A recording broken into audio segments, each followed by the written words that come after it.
Hello guys, तो आज अपन start करने वाले हैं अपनी अगली एक्सरसाइज इंटीग्रेशन की 7.2, जिसमें अपन सीखेंगे सब्स्टिट्यूशन मेथड। ओके, तो फटाफट फॉर्मूले वही है, सारे फॉर्मूले वही काम करेंगे, बस थोड़ा मेथड अलग है। तो आपको कॉन्सेप्ट को समझना है और बाकी इंटीग्रेशन बहुत ही आसान है। तो मैं ज्यादा टाइम वेस्ट ना करते हो, फटाफट पहला सवाल देखो और सवाल का कॉन्सेप्ट समझो। तो सवाल क्या है, पहला देखो, आइए। तो पहला सवाल है आपका 2x अपॉन में 1 प्लस एक्स स्क्वायर। आपका ये सवाल है और आपको कॉन्सेप्ट क्या लगाना है तो वो सुने। सब्स्टिट्यूशन मेथड का एक ही फायदा है, आपको क्वेश्चन में ही आंसर गिवन होता है। क्लियर? तो मैंने क्या बोला, आपको समझना ये है कि आपको क्वेश्चन में चेक करना है कि किसको मैं पुट करूं जिसका मुझे डेरिवेटिव, देखो समझना, यहाँ पर इंटीग्रेशन और डेरिवेटिव का दोनों का मिलाप हो रहा है, संगम है, एक तरह से बोला जाए तो दोनों का मिक्सअप है। तो मैंने क्या बोला, आपको ये नोटिस करना है कि जिसका डेरिवेटिव उसी फंक्शन के अंदर पड़ा हुआ है या नहीं पड़ा हुआ। तो मैंने कहा देखो आओ, अगर मैं इसका डेरिवेटिव करता हूं तो मुझे ये दिख रहा है डेरिवेटिव। देखो कैसे, कांस्टेंट का डेरिवेटिव बोल रहा हूं, कांस्टेंट का डेरिवेटिव 0 और एक्स स्क्वायर का क्या हो जाएगा 2x, चेन रूल लगाएंगे तो एक्स स्क्वायर का हो जाएगा 2x और देखो 2x आ गया ऊपर। तो आपको देखना है कि किसको मैं पुट करूं जिसका मुझे डेरिवेटिव मिल जाए जो क्वेश्चन में गिवन हो। तो अगर आपको ऐसा मिलता है तो आप उसी को पुट करेंगे। और आपको पुट करने के बाद सॉल्यूशन कैसे करना है तो वो फटाफट से देखो। तो फटाफट देखिए, मैंने बोला कि आपने पुट कर लिया 1 प्लस एक्स स्क्वायर को t। अब t मैंने क्यों पुट करा, आप t कर लो, p कर लो, q कर लो, r कर लो, जो आपका मन कर रहा है वो कर लो। क्लियर है? मैंने t कर लिया, कोई दिक्कत नहीं है। तो देखो 1 प्लस एक्स स्क्वायर को मैंने मान लिया t। तो अब देखो आओ, मैंने बोलिया भाई कि इसका करो डेरिवेटिव। तो डेरिवेटिव करेंगे तो क्या आएगा, 1 का हो जाएगा 0 और एक्स स्क्वायर का हो जाएगा 2x और पूरे का dx और dt। क्लियर है मेरी बात? तो मैंने ये बोला कांस्टेंट का हो गया 0, एक्स स्क्वायर का हो गया 2x और dx इक्वल टू dt। अब ये dx कहां से आया, तो देखो मेरी बात समझो, ऐसे मैं डेरिवेटिव कर रहा हूं with respect to x, function वही बनेगा जो मैंने बताया वही बनेगा। ठीक है, मैंने विद रिस्पेक्ट टू x कर रहा हूं, फंक्शन t का है। तो जब हम किसी को विद रिस्पेक्ट टू x करते हैं तो देखो आओ, differentiation with respect to x, तो यहां हो जाएगा 1 का 0 प्लस एक्स स्क्वायर का 2x और t का dt बाय dx। याद होगा y का क्या होता था with respect to x, dy by dx। तो t का क्या हो जाएगा dt बाय dx। अब ये dx यहां पर आएगा तो क्या बन जाएगा, 2x में 0 प्लस करा 2x, dx वहां चला गया।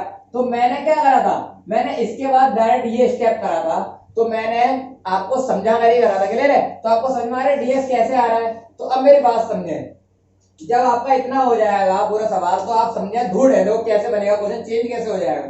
तो देखो 2x और dx, इस राजमा की जगह क्या मैं बोल सकता हूं, क्वेश्चन मेरा क्या चेंज हो गया। तो now question is 2x dx की जगह बोलूंगा मैं गाइस dt, क्योंकि देखो 2x dx की जगह क्या बोल दिया मैंने dt और नीचे वाले को मैंने क्या माना था t। क्वेश्चन हो गया dt बाय t, बोलो यस या नो। अब dt बाय t या 1 अपॉन t किसका फॉर्मूला होता है, तो 1 अपॉन x किसका डेरिवेटिव है, log x का। तो इसका आंसर क्या हो जाएगा log t, वहां पर x होता है तो log x और फंक्शन t में है पूरा, तो ये भी dt हो गया ये भी dt हो गया। आपको याद रखना है पूरा फंक्शन एक ही वेरिएबल में हो, जब यहाँ x था तो पूरा x था, अब यहाँ t है तो पूरा फंक्शन t में होना चाहिए, ये वाली बात आपको पता होनी चाहिए। तो मैंने क्या बोला 1 अपॉन t का क्या होता है log t प्लस c। अब t की वैल्यू मैं आपको आंसर नहीं छोड़ना, बिकॉज आपने क्वेश्चन तो आपको x में गिवन कराया गया था ना, तो आपको आंसर भी x की टर्म में ही लाना पड़ेगा जब भी आपका पीछे से मैच करेगा। क्लियर है? तो क्या हो जाएगा भाई, t की वैल्यू क्या मानी थी मैंने 1 प्लस में एक्स स्क्वायर प्लस c। तो ये आपका फाइनल आंसर हो गया। फटाफट से इसका स्क्रीनशॉट ले लें। तो अगला सवाल देखें गाइस, log x अपॉन में x और मुझे इसका करना है इंटीग्रेशन। तो कैसे होगा, देखो log x का स्क्वायर गिवन है, अगर मैं log x को पुट कर लूं तो 1 अपॉन x, मुझे डेरिवेटिव दिख रहा है साफ साफ, तो मैंने ना सीधे आपको कुछ नहीं सोचना, log x को पुट करना है t। तो log x का क्या आ जाएगा 1 अपॉन x और पूरे dx, तो यहां से dx है वही है और dt। तो क्वेश्चन क्या बन गया dx अपॉन में x, dx अपॉन में x क्या बन गया dt। तो नाउ क्वेश्चन चेंज, क्वेश्चन क्या बन गया बॉस, t log x को माना था t का स्क्वायर और 1 अपॉन x dx, इसकी जगह क्या बोल दूंगा गाइस में dt। कोई डाउट? और इसमें लग गया चेन रूल, पूरा फंक्शन t में हो गया। तो टी क्यूब बट्टे 3 प्लस सी, तो आंसर इज log x का क्यूब बट्टे 3 प्लस सी, ये फाइनल आंसर हो गया। अगला सवाल देखो, क्वेश्चन नंबर तीसरा, बहुत सिंपल है। क्वेश्चन नंबर तीसरा क्या है, 1 अपॉन में x प्लस में x log x। अब डाउट आता है कि अब भैया समझ में नहीं आ रहा कि इसे कैसे पुट करें, कुछ समझ में नहीं आ रहा, थोड़ी क्लियर नहीं हो रहा। तो मैंने बोला बहुत सिंपल है, अगर मैं log x को पुट करता हूं तो x मेरा अलग से सेपरेट में नहीं है, इनटू में नहीं है, जो हमारा डायरेक्ट डेरिवेटिव है, तो आपको सीधा सीधा क्वेश्चन देगा भी नहीं क्वेश्चन गिवन में। अगर इतना सीधे सीधे क्वेश्चन आएगा तो क्वेश्चन पेपर हलवा बन जाएगा ना, थोड़ा आपको मेहनत करनी पड़ेगी। तो कैसे करना है, तो मेरी बात समझो, क्या x यहाँ पर और x यहाँ पर कॉमन नहीं है, अब नीचे से कॉमन निकालना है, तो कॉमन निकालो तो अपना इंटू में आ जाएगा, तो क्या बन जाएगा x इंटू में 1 प्लस log x। अब इंटू करा के देखो, x बन जाए x log x बन गया भाई। तो मैंने क्या बोला, इंटू करके कॉमन निकाल लो, आप बात समझ में आ गई। तो मैंने क्या बोला भाई कि अब मैं इसको पुट करता हूं, अगर मैं 1 प्लस log x को t पुट कर लूं तो अब मेरा डेरिवेटिव आ जाएगा, नहीं आ जाएगा। चलो आओ पढ़ते हैं। तो कांस्टेंट का 0, 1 अपॉन x dx, और यहाँ क्या आ गया dt। अब देखो 1 अपॉन x dx दिख रहा है, मैं राजमा बना देता हूँ, देखो थोड़ा टेढ़ा मेढ़ा है, 1 अपॉन x और ये dx, इसकी जगह पे क्या बोल सकता हूँ dt, तो क्या आ जाएगा भाई dt अपॉन में, इस पूरे को क्या माना था मैंने t। क्लियर है मेरी बात, पूरा फंक्शन चेंज हो गया t की टर्म में। तो अब आपका आ जाएगा 1 अपॉन टी, इसका क्या हो जाएगा log t प्लस सी। अब आपको t में नहीं छोड़ना, t की वैल्यू डालनी पड़ेगी, t की वैल्यू क्या है 1 प्लस में log x प्लस सी, ये आपका आंसर हो गया। क्लियर है मेरी बात। क्वेश्चन नंबर अगला देखें, तो अगला क्वेश्चन क्या है, आपको बोला गया sin x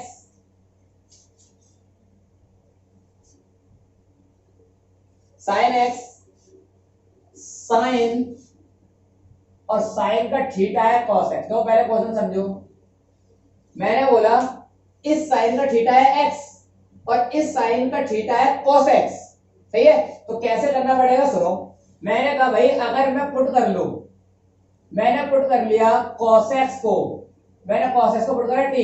क्लियर है मेरी बात, cos x को t पुट करा तो क्वेश्चन क्या चेंज हो गया, cos x का डेरिवेटिव होता है माइनस का sin x dx और dt।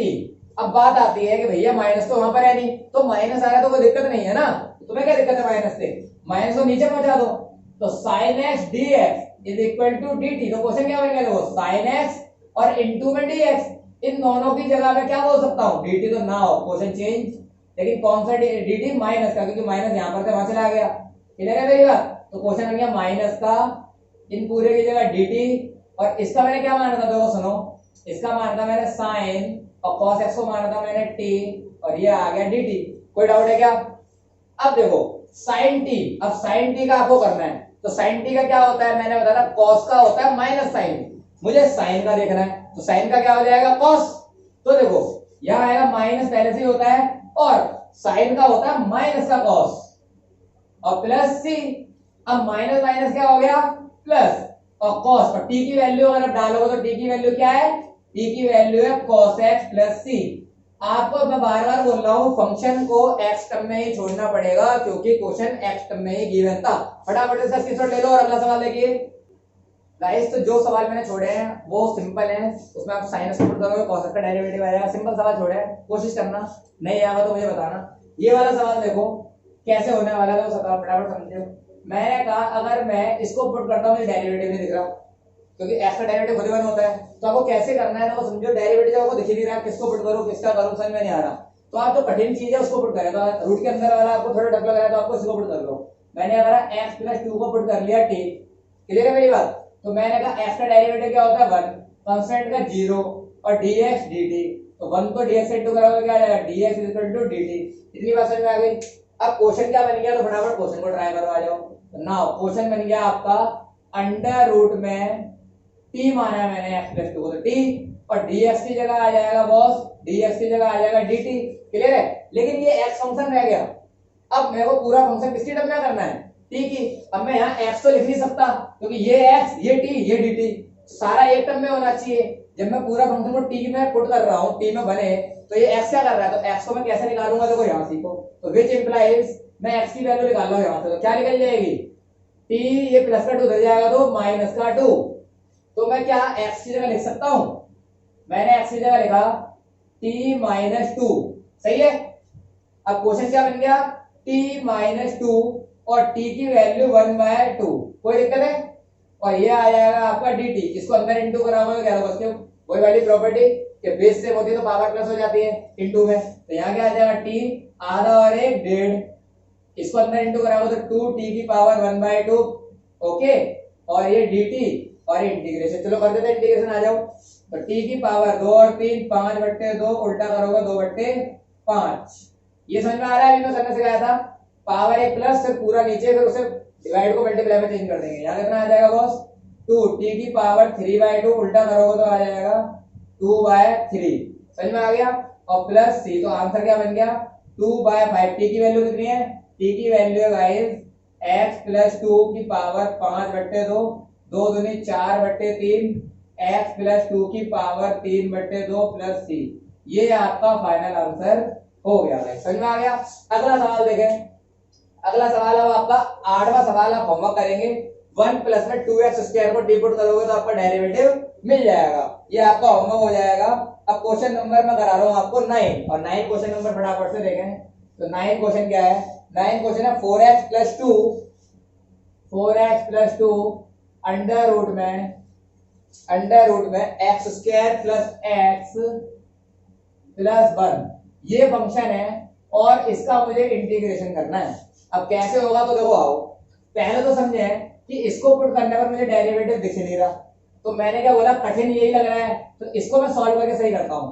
देखो 2 यहाँ पर भी है, 2 यहाँ पर भी है, लेकिन x यहाँ नहीं है, तो क्या कॉमन आ रहा है, 2 कॉमन आ रहा है, 2 कॉमन निकाल दो यहाँ से, पूरे फंक्शन इंटू में 2 कॉमन निकाल दो, यहाँ क्या बचेगा दोस्त 2x प्लस 1। बोलो कोई दिक्कत है, इंटू करा लो, देखो 2 दूनी 4, 2x बचे 2x। अब यहाँ पर आ जाओ, यहाँ पर क्या है x square plus x plus 1। मैंने बोला अब चेक करो क्या अब डेरिवेटिव करने पर आंसर आ रहा है, तो मैंने इसका पुट करता हूं तो डेरिवेटिव तो आ जाएगा x स्क्वायर का 2x, ये रहा x का 1, ये रहा, और कांस्टेंट का 0 हो गया था, मिल गया पूरे डेरिवेटिव। चलो पुट कर लो, अब क्या करना है तो पुट करो।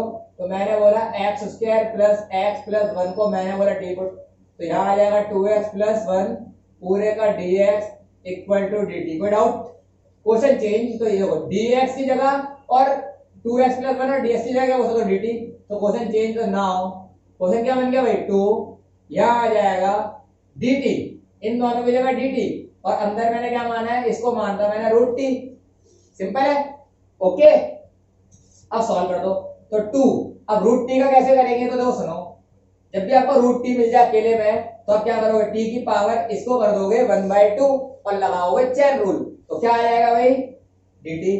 तो 2 t की पावर 3/2, उल्टा करोगे तो क्या आएगा 2/3 प्लस c, तो आंसर इज 4/3।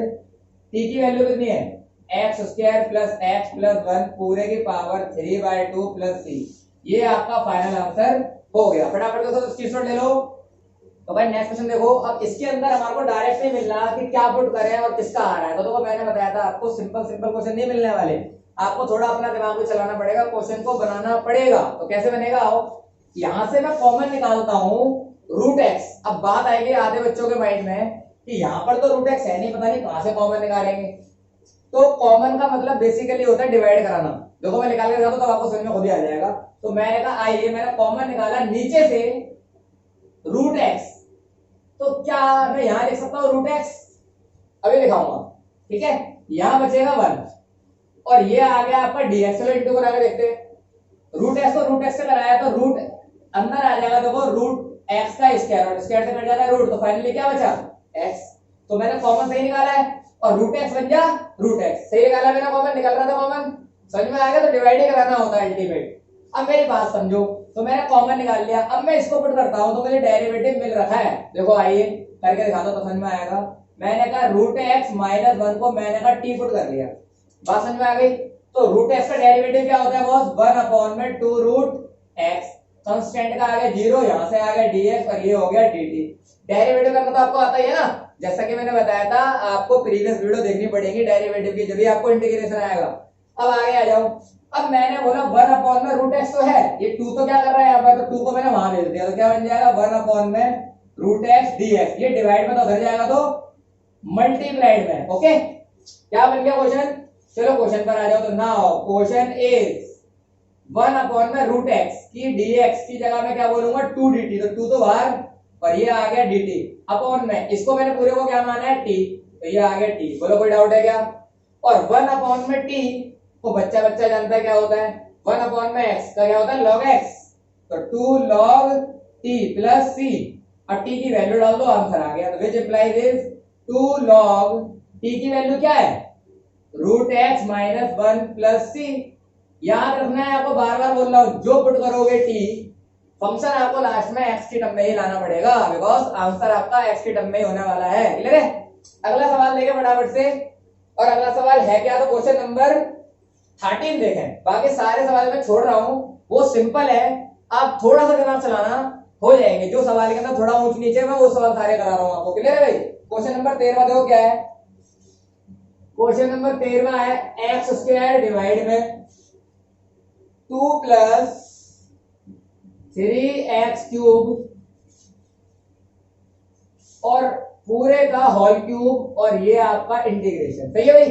तो मैंने कहा अगर मैं नीचे वाले का डेरिवेटिव पुट कर दूं तो अब मेरे को डेरिवेटिव मिल जाएगा। तो देखो आ जाओ, तो मैंने अगर नीचे वाले को पुट करा तो पुट 2 प्लस में 3x क्यूब को मैंने बोला t, पावर को नहीं, मैंने अंदर वाले को पुट करा है, मेरा इसी से काम बनने वाला है। क्लियर है? तो क्या बन जाएगा, देखो आओ, कांस्टेंट का 0, 3 3 9, एक्स स्क्वायर पूरे का dx इक्वल टू dt, 9 नीचे जाएगा तो डिवाइड में, मैंने नीचे क्यों पहुंचाया, तो सुनो 9 तो नहीं है ना आगे, तो मैं 9 को क्या करता हूँ मल्टीप्लाई में नीचे जाएगा, डिवाइड में दूंगा क्योंकि कोई जरूरत ही नहीं है उसकी। तो क्या बन गया बॉस, एक्स स्क्वायर dx की जगह आ जाएगा dt बाय 9, तो एक्स स्क्वायर dx को मैं क्या लिख सकता हूँ dt बाय 9। तो नाउ क्वेश्चन चेंज, क्वेश्चन बन गया 1 बाय 9 और dt, देखो एक्स स्क्वायर dx की जगह dt बाय 9 लिख दिया मैंने, और नीचे वाले को मैंने क्या माना था t, और पूरे की पावर कितनी है इसकी होल की क्यूब, क्योंकि मैंने पावर को कोई नहीं पुट करा था।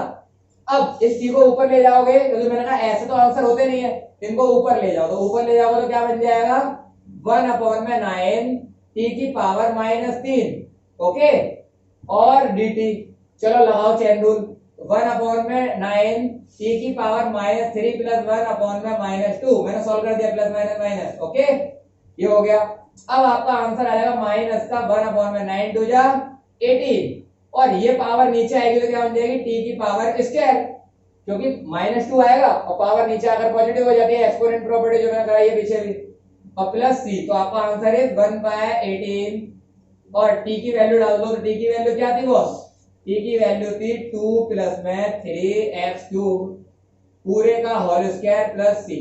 चेक कर लो फटाफट से आंसर, और इसको फटाफट से डाल लो। तो भाई अगला सवाल देखें। अब ये है, आपको साफ साफ दिख रहा है कि एक्स स्क्वायर को पुट करूंगा, ऊपर डेरिवेटिव है। अब 2 से ना घबराएं, 2 तो मल्टीप्लाई का डिवाइड कौन जाएगा, देखो आइए, मैंने का पुट करा एक्स स्क्वायर को t, तो डेरिवेटिव करो 2x dx dt। अब बच्चों को डाउट आ रहा होगा, हमें तो x चाहिए, यहाँ पर तो 2 भी आ गया, तो 2 की कोई दिक्कत नहीं है, इसको नीचे पहुंचा दो, तो क्या आ जाएगा x dx मल्टीप्लाई में था, नीचे जाएगा तो डिवाइड में, तो क्वेश्चन चेंज, क्वेश्चन क्या बन गया 1/2, और x dx की जगह क्या आ जाएगा dt बाय 2, ये रहा देखो, सही है। इसको मैंने क्या e, और ये ऊपर जाएगा तो क्या हो जाएगा, मैंने x स्क्वायर को मानता t, अब ये ऊपर जाएगी पावर तो क्या हो जाएगी नेगेटिव की, तो क्या हो जाएगा e की पावर -t dt। अब इसका करना है आपको, सिंपल हो जाएगा, देखो आइए 1/2, e की पावर x का क्या होता है e की पावर x, आपने सीखा ये e की पावर x का e की पावर x ही, लेकिन -t का, तो -t का माइनस तो नीचे आ जाएगा, तो मैंने क्या कहा माइनस नीचे ना लगा के आप आगे लगा दो, माइनस इधर नीचे और न्यूमरेटर में डिनोमिनेटर में उससे फर्क क्या पड़ता है, तो मैंने क्या कहा प्लस c, तो फाइनल आंसर आपका क्या हो जाएगा, आंसर हो जाएगा फाइनल भाई आपका 1 अपॉन में माइनस का 1 अपॉन में 2, ये पावर नीचे आएगी तो क्या हो जाएगी e की power t positive plus c, value डाल दो 1 अपॉन में 2 e की power x square plus c, क्योंकि आपको आंसर जो चाहिए वो चाहिए x की टर्म में, तो मैंने t की वैल्यू देखो x स्क्वायर मानी थी और x स्क्वायर डाल दी, बात समझ में आ गई। अब फटाफट से क्वेश्चन नंबर अगला देखें और लास्ट सवाल समझें। मैं बाकी के क्वेश्चन अपनी अगली वीडियो में कराऊंगा, क्योंकि वीडियो की लेंथ काफी लंबी हो जाती है, तो 19 से आगे वाले क्वेश्चंस वो अगली वीडियो के अंदर मिलेंगे। तो लास्ट सवाल देखो, क्वेश्चन नंबर 18, आपको क्वेश्चन है गिवन 18 e की power tan inverse x upon में 1 प्लस एक्स स्क्वायर, तो आपको डेरिवेटिव याद है इनवर्स के कि tan इनवर्स का डेरिवेटिव आपको पूरा का पूरा साफ साफ नजर आ रहा है। tan इनवर्स का क्या है 1 अपॉन में 1 प्लस एक्स स्क्वायर, तो ये पुट कर लो आपको आंसर मिल जाएगा। तो मैंने क्या कहा tan इनवर्स x को आपने पुट कर लिया t, तो क्या आ जाएगा 1 अपॉन में 1 plus x square dx dt। Question change, क्या बन गया क्वेश्चन, तो नाउ क्वेश्चन चेंज, तो क्या बन गया भाई e की पावर t और dx अपॉन में दिस पूरा क्या बन जाएगा dt, और e की पावर x का क्या होता है e की power x as it is plus c, इस बार तो माइनस भी नहीं है जो माइनस आएगा, तो e की पावर x का e की पावर x। अब t की वैल्यू डाल दो, t ने क्या माना था, t माना था tan inverse x plus c, और ये हो गया आपका आंसर। ओके, तो गाइस आपकी सेवाएं आपकी यहीं पे खत्म करते हैं और अगले सवाल आपको नेक्स्ट वीडियो के अंदर मिलेंगे। Okay guys, thank you.